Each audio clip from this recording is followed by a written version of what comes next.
In this video, I'm going to share what I think is perhaps the weirdest Taylor Swift theory ever, but nonetheless one that actually could make sense when you go along and analyze the evidence. So, pretty much, this theory is that Taylor Swift's new album is released so that her halftime show will be at Super Bowl 60, not 59, which is hosted on CBS, not Fox. And again, it's a very complicated argument. I could not just say that and expect to be taken seriously without quite a few minutes of reasoning to slowly break everything down step by step. First of all, what we have to understand is that the Super Bowl used to be sponsored by Pepsi. Taylor Swift was sponsored by Coca-Cola. So as a result, they wouldn't let her do a halftime show for a while. And then, in June 2019, her master's dispute happened, where she had to begin to re-record all of her albums. So, at that point, Lover was just before Lover came out, but that still left 6 albums that needed to be re-recorded. That's quite extensive. That's a lot of work for an artist to do, especially when they also have albums that they still are going to want to have come out. And, there used to be this rhythm in Taylor Swift of releasing an album every 2 years. Obviously, 1989 to Reputation was the exception, where it was 3 years. So it was supposed to be that another album wasn't supposed to be released until 2021 after she was done doing the Lover tour. Which of course would also make re-recording doing all of that more stressful. And we would actually have to see what would have happened if Taylor Swift would have actually continued with the re-recording project had COVID not happened. I actually find it to be quite intriguing because, again, if Loverfest actually happened, how that would have affected her re-recording tour, it would have been interesting to see. So, a lot of Swifties at first were expecting the new album to not come out until 2021. Instead, she dropped 2 in 2020, Folklore and Evermore. And then this brings us on our theory of how she does 2 re-recordings and 1 new album. How people thought that theory wouldn't hold up, how it's proving itself to hold up, and why I think that in the end, this theory could be the reason why, even though it's convoluted. So Fearless and Red got their Taylor's versions in 2021. Midnight's got its album in 2022. Then Speak Now, Taylor's version, and 1989 Taylor's version we got in 2023. 2024 is going to be the Tortured Poets department. I think that Rep TV is probably going to be announced in an Eras Tour show, but one of the extension shows, which means that it's probably not going to be announced until the end, and I don't see it coming out until the beginning of 2025. The beginning, though. And then Debut TV is going to probably come out around the summer of 2025. Mathematically, it's going to be impossible for her to get all of this stuff out before Super Bowl 59 anyway. Because if we have Tortured Poets Department coming out in April, realistically, how long is it going to take for one Taylor version to come out? From Evermore in December 2020 to Fearless Taylor's version in April 2021 was 4 months. But then it was 7 months to get to Red Taylor's version, which was in November. Conversely, the flip were Midnight's in October 2022 to Speak Now in July 2023, and the 1989 TV is in October 2023. But realistically, regardless of what you have, it's going to be nearly a year at the very least, even if she works at max efficiency. And keep in mind, she won't really have that many breaks in a tour to kind of work with here. Because, last time in her Eras tour, she had quite a few breaks. She was obviously very busy with the U.S. leg of her tour from March 17th to August 9th. But from there until November, it was just the 24th to 27th of August in Mexico City. There was not a lot of work to be done. Obviously, Taylor Swift going to all of those Kansas City Chiefs games would slow her productivity down, but now we're in the NFL offseason. But a tour resumes because you had the tours in November in South America, which every NFL fan is going to remember, as weeks 8 through 12 of the season inclusive, because, well, when you factor in her rehearsal, because whether or not you could go to week 8 and 9, a lot of it depended on her rehearsal, but you chose rehearsal over going to the games, and 10, 11, and 12 are always going to be blocked off due to the shows, plus week 10 was a Chiefs bye week anyway. And she didn't come back until week 13 when, at that point, they were taking on the Green Bay Packers. Obviously, she also missed week 18 because of the Golden Globes, even though the game was in LA. But basically, that's a big lumping part of my theory. That being said, though, with that being said, there is another complicated aspect of this that we still have to discuss. Because we went over why, she wanted to do 2-1 and 2-1. But what I failed to do so far, but I'm going to do, is explain how this relates to the Super Bowl. It's very complicated because now we have to get political. Not exactly my favorite thing to do, especially because my political opinion personally doesn't actually align with that of Taylor Swift's. Not that I want to get into my political opinions or hers, but basically, she is left-leaning. She did endorse Joe Biden at the in the 2020 election, and you look at the demographics of who's voting for Biden. Biden is getting a lot of that young white vote. Why? Realistically, some of it at least comes down to Taylor Swift endorsing them, which, if they're politically independent, obviously that kind of an endorsement is going to do it. Now, you have people who are going to vote for Biden either way, and people who are going to vote for Trump either way. But if you were split and you heard Taylor Swift endorsing Joe Biden, that could actually be taken pretty seriously in a political election. Now, I'm not saying that Joe Biden is a Swiftie. He probably isn't. But Taylor Swift did endorse Joe Biden. And so, again, if you're on that politically independent side, you see that, it's going to be votes. Considering how close the 2020 election actually was, when you look at it from the Electoral College standpoint, it can make a difference. Now, normally I'd show you a Jackson Jude map of how, close the election came down to. Again, I don't have that right now because I'm stuck doing this video on a walk. But basically, the closest state in the electoral election was Georgia at 0.24%. Had Trump won that state, he would have gotten 248 electoral votes, and Biden would have gotten 290. Arizona, there's 11 electoral votes, and Biden won that by 0.31%. You have, now it's 279 to Biden and 259 for Trump. Wisconsin has 10 electoral votes, and that was 0.63%. At that point, you get to a 269 split, which would mean that it would be decided in the House of Representatives, which who knows how much civil dysfunction there would be if it actually came down to that. Georgia, Arizona, and Washington voted Republican because the country as a whole was 1% more Republican than it actually wound up being. And it was, again, that significant because Pennsylvania, which would have given a vote to Trump and was the next closest state, 1.16%. It was a 1.16% margin for the victory in Pennsylvania.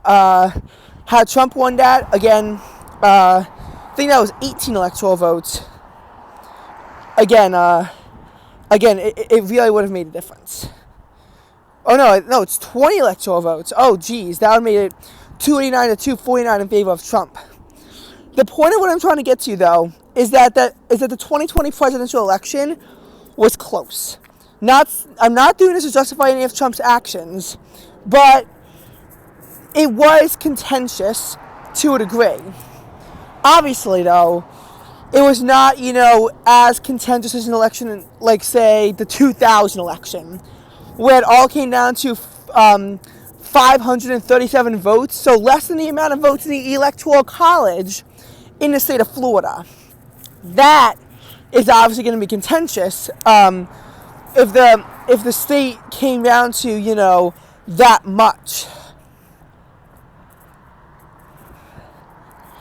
And obviously the 2000 election in the end is going to remember because it was decided by a Supreme Court case. 2020 was a close election, but it wasn't, that close. It wasn't that close and contentious that it should have gotten to the point where, you now have to think of an American Civil War in the back of your mind. And why I bring all this up? Because one could make an argument that Taylor Swift's endorsement of Biden was a contributing factor to how he won, and a significant contributing factor to how he won. You analyze the data, that's actually not that ridiculous of a conclusion to make. You look at how close the swing states were, and how, honestly, Trump just needed the nation to shift 0.2% more to his direction, and he would have gotten that split in the House, which more likely than not would have put in a Republican, just based on not how many representatives there were, but based on the state, as each state gets one vote. Obviously, it would have come down to the states that are evenly split, which at the time involved Minnesota, Michigan. I think there was another state that also had a totally even split as well. It just gets complicated like that. And again, the 2020 election and Swift's position on that, how she might have tipped the election, it shows that she is a left-leaning person. Now, how does this relate to Super Bowls? Every year, Fox and CBS do a rotation. So Super Bowl 57 was on Fox, and Super Bowl 58 is going to be on CBS. Personally, I like CBS's broadcast of these games more than I like Fox's broadcast of these games. I find CBS's to be cleaner. I've, seen the broadcast on both sides. I've seen the numbers. Personally speaking, in that AFC Championship game, the numbers just look so much prettier, in my opinion, than they did in the NFC Championship game. So, I like CBS's broadcast of it more, but also, that's who's making the money. And every single game that the Kansas City Chiefs have been in has been breaking records, even without a Taylor Swift halftime show, just because Swifties are that powerful. So, pretty much, you have a scenario where a Taylor Swift halftime show is going to forever be the most viewed Super Bowl in history. It just will be. There's no going around it. If Taylor Swift does the halftime show, it will be the most viewed halftime show in history. And that's what you got to think about. Because already, the Chiefs-Dolphins game that was on Peacock, 28 million views, and that was the best streaming for Peacock in their history. It was exclusive only to Peacock, and again, Chiefs versus Dolphins, it's not the most inspiring matchup on paper. Personally, if you really wanted to get big revenue on it, Rams-Lions would be a good story, because you had Matthew Stafford's return to Ford Field. You had,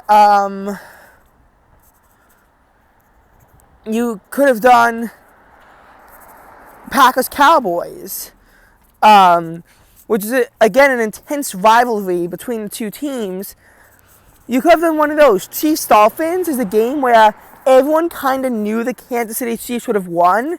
It wasn't, a contentious game, and there wasn't really a big storyline behind it, besides, obviously, Tyreek Hill's return to Arrowhead.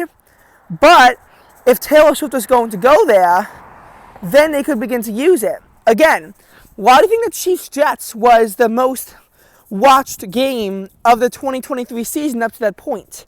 To be fair, it was only in week 4. But still, And again, NFL games are breaking records. Like we saw Bills Jets become the most viewed Monday night game in history until it was replaced by Eagles Chiefs. You know, you can just like look at the NFL viewership records and see where everything is. But especially in that Chiefs-Jets game where they used Taylor Swift to promote the game, once they knew she was going, ticket prices went up 50%. 50%. Because beforehand, you had a Jets team who had just lost Aaron Rodgers, and their season looked to be in peril. And obviously, starting off 1-2 isn't going to help with that. But then Taylor Swift is going to be there. And yeah, you can imagine how that would change everything very quickly.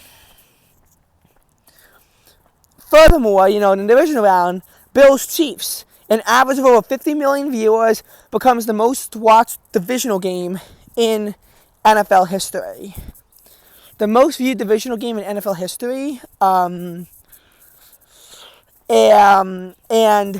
Bills Chiefs, it's a big rivalry. That I will say. It was very anticipated because now the Bills will be hosting the Chiefs, and everyone thought that Mahomes was going to, not win. I mean, the Bills had just won their last 5 regular season games in a row. They hadn't taken a loss since before their bye week, and their last loss, a lot of it did come down to that 59-yard field goal from Jake Elliott against the Eagles. The Bills were struggling early on, but they put their shit together really quick. And the Chiefs, after their bye, they were struggling. They went into their bye at 7-2. And from there, they lost to the Eagles before beating the Raiders. But then lost 2 in a row to the Packers and the Bills. And yes, that did mean the Bills beat the Chiefs early in the season. And then the Chiefs, they beat the Patriots. But then they lost to the Raiders at home on Christmas. That's why, again, that game against the Bengals is so crucial. A Chiefs win would wind up kicking both the Bengals and the Broncos out of the playoffs. But the Chiefs needed to win that game to secure up the AFC West. And obviously, it made a difference for week 18. But again, everyone thought that Mahomes was going to die, and so obviously you do have that big part of it. But you really have to think of how Taylor Swift did put that final push in. Now, I will say, Swifties aren't always going to be Chiefs fans. In some cases, you have Swifties who are Bills fans or Ravens fans, and they show that. They show both the fact that they are Swifties and they support the opposing team, and they do it very proudly. They do in fact do that. But you do have to think as to how them just watching the game just to see Taylor is going to increase viewership. AFC Championship game that becomes the most viewed AFC Championship game in history. So I think that we could see the most viewed Super Bowl in history come down to Taylor Swift. Now again, the Super Bowl is always going to be harder than just those other games because those were rounds where you have to be at least somewhat of a football fan to really watch it. Whereas Super Bowl, people just watch to watch, and obviously it being Chiefs-Niners, people are not exactly very thrilled about that. So again, you're not going to see too many people be that enthusiastic. And it's a Super Bowl. So, again, is it going to be the most viewed in history? I don't know. But that's where a lot of it comes down to. Taylor Swift, again, said that she's not going to do a Super Bowl halftime show until she has re-recorded all of her albums. And I personally think that this is a genius technique of her to perform in a Super Bowl that she wants to perform in. Would rather support CBS and Fox. This is genius for her, to be honest. Because now she can make an excuse as to why she can't do a Super Bowl 59 halftime show it's going to be so anticipated in 2026 that everyone will be coming on to in Super Bowl 60. And CBS is going to get what's likely to be the most viewed Super Bowl game in history. And honestly, if we can get a good storyline in that game, then we could literally be all set. Let's say that the Lions don't have that good of a season in 2024, but they make the playoffs and start a dynasty, and 2025 is the year they finally make it to the Super Bowl. Could you imagine how many people are going to watch it? Lions, Browns. That would be an amazing storyline. It'll be a classic the second that it happens. The same way that, we saw it with, like, Cubs, Indians in the 2016 World Series. These games can become instant classics when you have two teams that have not had success in a very, very long time.